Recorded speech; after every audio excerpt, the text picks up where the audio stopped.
Late at night, Sam enters a diner and yells to get everyone's attention, saying he comes from the future and that society will go horribly wrong soon. Nobody pays attention to him, so he starts going from table to table to get rid of all the phones. He stomps on their food as he explains that social media, selfies, and AI have eroded everyone's capacity for critical thinking. When some people try to leave, Sam rushes to block the door and opens his jacket to show the devices attached to his body. He also raises a button and reveals that these things are bombs. If anyone tries anything, he'll blow the diner up. Everyone returns to their seats except for one man who wants to stand up for himself, so Sam threatens him until he sits down too. Afterward, Sam explains that in the future, society becomes so addicted to technology that it comes apart. People have to be hooked up to feeding tubes and catheters to survive.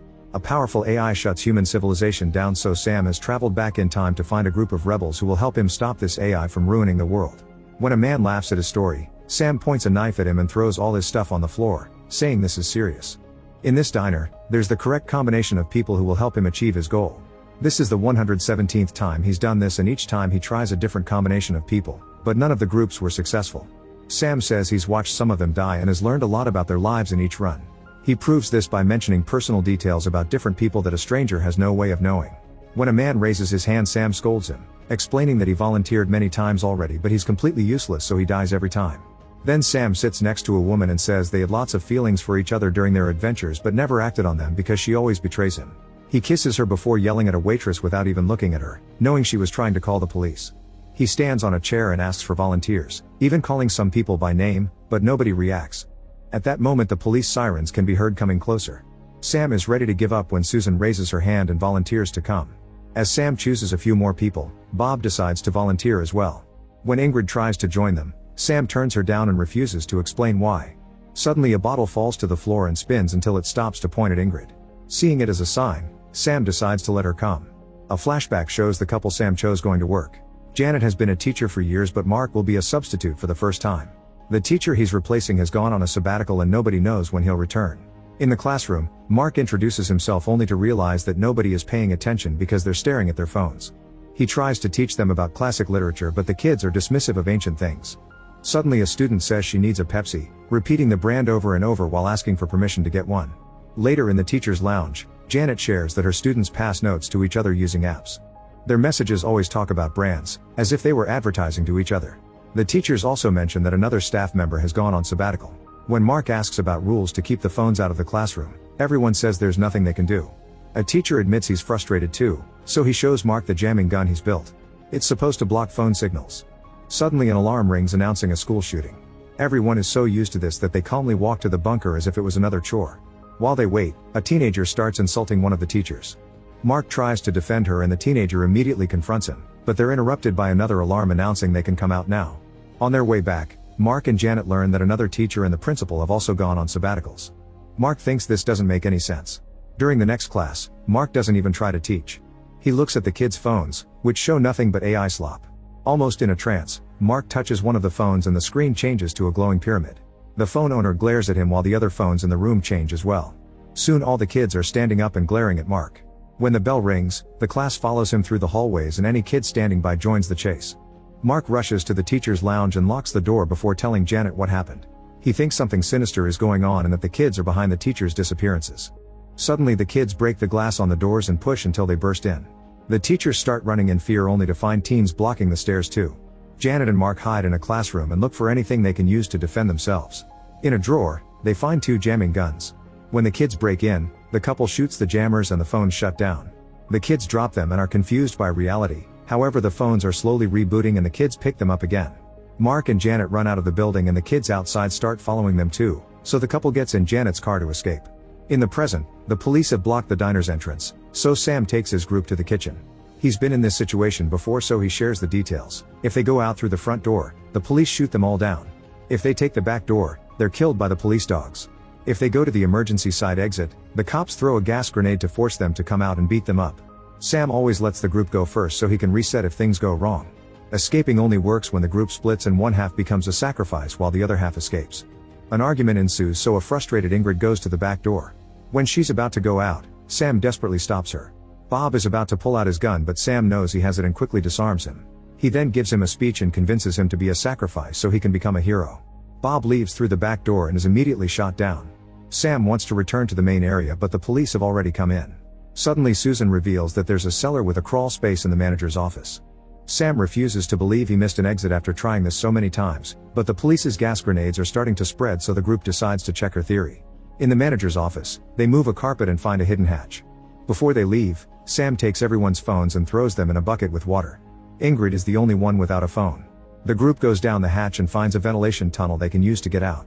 Sam finds it too suspicious and grabs Susan to interrogate her, thinking she's a cop or a spy. He's interrupted by the sound of the cops coming closer, so everyone gets in the tunnel to escape. Another flashback shows Susan running to the school after a shooting. She has a breakdown when she discovers that her son has been killed. While waiting for the paperwork, she overhears some mothers talking about losing their kids as if they had only lost a sock. The mothers see Susan and offer their support, calling it her first time. They give her a mysterious card with an address, telling her to visit that place tomorrow. Susan goes home and enters her son's room, where she clings to his things while breaking down again. Her sorrow is so overwhelming that she looks at the card with hope. The next day she goes to the address on the card and finds a black building with no signs. However, when she enters, she finds a very advanced company. An employee surprises her by guessing she's lost a kid in a school shooting and offers to bring him back.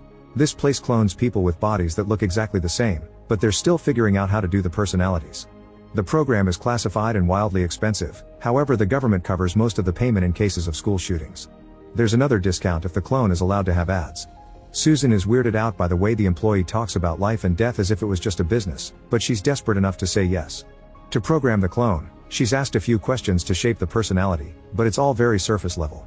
One of the options is completely unhinged because the government pays to clone the shooters too. Susan chooses weird as the main personality trait but can't find any hobby in the list that her son liked, so the employee just chooses sports.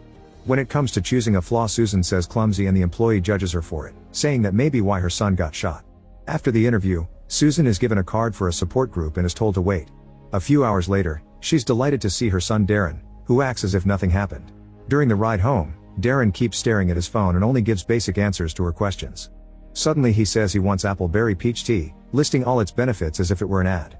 When he sees a soldier on the street, he tells him, "Thank you for your service." Susan then notices a barcode on his neck. At home, Darren ignores his mother's attempt to bond and announces he has to play sports. He goes outside and practices basketball without a ball. Too freaked out by all this, Susan decides to attend the support group. While Darren hangs out with other kids, Susan talks to the parents. She admits that Darren doesn't feel like her son anymore, he's more like a stranger. A couple says they don't mind the change in their kid because they didn't like the previous personality. One of the fathers is wearing a military hat, so all the kids thank him for his service even though he was never in the army. The next couple Susan talks to reveals this is their fourth clone. Susan thinks they lost 4 kids, but they explain they only have 1 and they cloned her multiple times because she keeps dying in school shootings. Now they've decided to have fun with it, so they've made their daughter a very tall racist Muslim just to laugh at her. At the end of the meeting, a man approaches Susan to admit his kid doesn't feel right either. He gives her a card, explaining that this company does personalities correctly, but it's only a voice on a hard drive. He even gives Susan one of these drives, saying he already has too many. Sometime later, Susan connects the hard drive to her computer and puts on an earpiece. Now she can hear Darren's voice, who acts exactly like the son she misses. When the clone tries to enter the room repeating the tea ad, Susan immediately closes the door. Then the Darren voice tells her to take him to the diner because he has to help the man from the future. In the present, the group finally leaves the building. The police are patrolling the neighborhood to look for them, so Sam pulls out a map with all his notes on which roads have or haven't worked in previous runs. When the group demands more details before proceeding, Sam explains that half a mile from there, a 9-year-old boy is building an AI so powerful that it becomes humanity's new god. They must reach him within an hour and modify the programming so the AI will like humans instead of bringing their doom. As the group sneaks down the street, Sam shares that he's brought a flash drive with the safety measures needed to keep the AI in check, which was programmed by advanced engineers in the future. Suddenly a car with 2 masked mercenaries appears behind them, so the group starts running. Sam guides them through a narrow alley until they find an abandoned building to hide in. He knows the mercenaries are bad guys but never stop to learn who sent them because it's too dangerous. He hasn't been in this building before, so he tells the others to wait while he searches for a new route. After Sam is gone, Scott says he thinks the bomb is fake and Marie admits she doesn't believe Sam either. An argument ensues, but it's interrupted when Ingrid's nose starts bleeding. She asks if anybody has a phone and Scott reveals he has a second one he hid from Sam. Ingrid takes it from him and destroys it, explaining she's allergic to phones and Wi-Fi. Scott then picks up some trash as a weapon and says he'll beat Sam up, but at that moment Sam comes back and scolds them for being loud. He explains he can do some tricks to prove he's from the future, but it doesn't matter because it won't change their minds. They chose to follow him because deep down they can tell that society is going downhill and they hope they can fix it. Sam says he can't force them to come with him, so they're free to go if they wish. When he walks away, Everyone follows him except for Scott. Sam guesses the exact amount of money he has in his pocket, so Scott ends up coming too. As the group moves upstairs, Sam reveals that his device isn't a bomb, it's his time machine. The button sends him back and the numbers are a countdown to the AI's creation. When they reach the roof, Mark asks why Sam doesn't go further back in time and kills the AI's creator to avoid all this trouble. Sam explains that someone else will create a powerful AI sooner or later because it's inevitable, so it's better to install a safety protocol. Suddenly a hand grabs Marie's ankle so she screams. A homeless man named Jerry emerges from the trash with a knife and everyone panics, but Sam knows him from previous runs. Jerry yells a bunch of nonsense, giving away their location to the mercenaries. Sam distracts Jerry by pointing behind him, then the group jumps to the neighboring roof to escape. In the other building, a mercenary sees them and opens fire. The team keeps running only to find the way blocked by the other mercenary in the car. While they run in another direction, the mercenary comes out and forgets to put on the emergency brake. Soon the car starts to move. The first mercenary manages to catch up to the group, however Jerry tackles him over the railing and they both fall into the water. The team keeps running until Sam makes everyone stop except for Marie, who moves ahead and finds the other mercenary. She says she only wanted pie before he shoots her down. The group takes another corridor and finds a door, but unfortunately it's locked. They have no choice but to jump over the railing and land in a dumpster. The mercenary tries to open fire from above, but he's out of ammo. While he recharges, the car comes down the corridor until it crashes into the guy in the railing, leaving him trapped. The mercenary accidentally shoots all the new ammo at random before collapsing on the car. Eventually the pressure breaks the railing and the car falls. Everyone moves out of the way except for Ingrid, so Sam tackles her to save her right before the vehicle lands in the dumpster with a small explosion, killing the mercenary. Afterward Sam yells at Ingrid for not being more careful. Janet wonders why he protected Ingrid but didn't protect Marie, and Ingrid wonders why he cares if she dies. However, he throws insults to avoid the questions. Then he removes the dead mercenary's mask and takes his ID, but he still doesn't know who he is. This is the first time a group defeated the bad guys, so Sam thinks they have a big chance of succeeding. A flashback shows Ingrid as a kid in the hospital. Her parents have many arguments with doctors because nobody can explain her allergy to technology. Her mother worries she won't be able to have a normal life because she won't be able to hang out with anyone. Later as an adult, Ingrid works as a children's entertainer because kids are the only ones without phones. When she arrives at the latest party, her nose starts bleeding when the mother gets a text, so she cleans up and rushes to take the cake to the kids. At that moment the pizza delivery guy also arrives. Tim explains he's late because he uses a normal map and this house is hard to find. The kid's father yells at him for not having a phone with GPS and doesn't tip him. When Tim says he doesn't believe in phones, Ingrid instantly falls in love and leaves with him on his bike. 6 months later, the couple is happily living together. Tim only owns old machines so Ingrid never feels sick. One morning, she wakes Tim up very early so they can watch the sunrise together. Then they return to the bed to get naughty. Suddenly Tim says he wants to have a kid, but Ingrid is unsure and dodges the question. At that moment the bell rings because there's a package for Tim. He opens it to find the virtual reality set he ordered. Ingrid can't believe he bought that thing, so he promises he'll throw it out if it hurts her and explains he just wants to try it. As soon as he puts it on, he forgets she's in the room. During the next birthday party, Ingrid feels a bit dizzy and discovers that a kid has a phone. In the evening, she comes home to find Tim in the chair, still connected to the VR. In the middle of the night, Ingrid wakes up when she hears a noise. She goes to the kitchen and finds Tim having a snack. He explains he feels fantastic and says VR is better than reality because there's no pain and suffering. Ingrid is worried and a little creeped out, especially when he says he's taking a sabbatical. When Ingrid wishes him good night, Tim replies with good luck, have fun, don't die, which is a greeting they say in the VR. The next day, Ingrid's nose bleeds all over the cake. Half of the kids have phones now, which means it's time to quit. On her way out, she throws all her accessories in the trash. That night, she sees a strange light at her window. When she enters the apartment, she discovers that Tim has prepared a romantic dinner and has bought her flowers. While they eat, Tim drops some big news. He'll live full-time in the virtual reality now. There's a facility where people's bodies are stored and taken care of, which is the sabbatical everyone talks about. Freaking out, Ingrid says he's been brainwashed, but Tim only replies that the VR is a better world and leaves. A furious Ingrid breaks the VR set and sets it on fire before leaving for the diner on Tim's bike. In the present, the group is walking through people's backyards to stay off the streets. Neighbors don't see them because they're staring at their phones. Eventually they enter an empty house and Sam looks out the window to point at the neighboring house across the yard, where their goal is. The team doesn't understand why they don't go there to fight now, so Sam explains that in this house something big always happens that ruins the mission. He can't predict it because it's always different. It's been mercenaries, the army, crazy addicts, rabid dogs, angry mobs, and even a million rats. The others point out that if it's random it could also be something nice, like kittens, a pug, or a centaur that throws confetti. Sam yells at them and calls them naive, reminding them that he saw many groups die in the house. Afterward, the team searches the house for anything they can use as armor and weapons. They also barricade the doors and windows. While they wait, they ask Sam exactly what happened in the future. He explains that resources start vanishing, and in 50 years, half the population's dead while the other half is living in the VR without knowing that the real world is now a wasteland. The AI always creates the perfect reality with everything they want, including a satisfying ending. A flashback reveals that Sam's mother lives in a bunker in the forest to keep her kid away from what society became. She never lets him go outside but always shares stories about the beauty of sunrises, so Sam draws them often yet resents her a bit. One day while her mother is asleep, he finally leaves the bunker and finds a VR set on the ground. Turning it on alerts a drone, which immediately shoots to blow up the bunker. While blaming himself for his mother's death, Sam finds a group of survivors who live underground and takes their mission to change history. In the present, the group hears a noise and Ingrid's nose starts bleeding. It turns out the house has been surrounded by teenagers on their phones. While Mark and Janet explain what happened at the school, the teens break the window and grab Scott. The others immediately pull him back and start running, only to find all the windows and doors being broken down by the kids. The group then runs upstairs, so the teenagers start climbing the walls. When another door is broken, Scott defends himself by cutting all the fingers from a kid's hand. Mark and Janet then pull out the jamming guns and shoot them at the kids entering the room, stopping their phones long enough for the team to run away. They kick a few kids in the way and make it to the roof, where they hit whoever tries to climb. Janet and Mark keep shooting the guns, but clearly they can't survive for long. Mark announces he'll be the sacrifice they need to win, and Janet says she'll go with him because she loves him. The couple jumps into the bushes and makes their way through the crowd by firing their jamming guns. While the teens go after them, the team climbs down a tree to escape.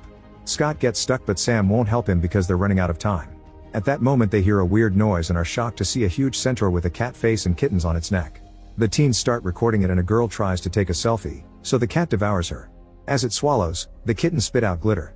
The teenagers at first don't react, but when the cat eats another kid and spits out a limb, they finally start running. While the cat follows the teens and keeps eating them, Sam, Ingrid, and Susan find the street blocked by the mercenary. He asks about his partner, so Sam tells him he died and convinces him to talk.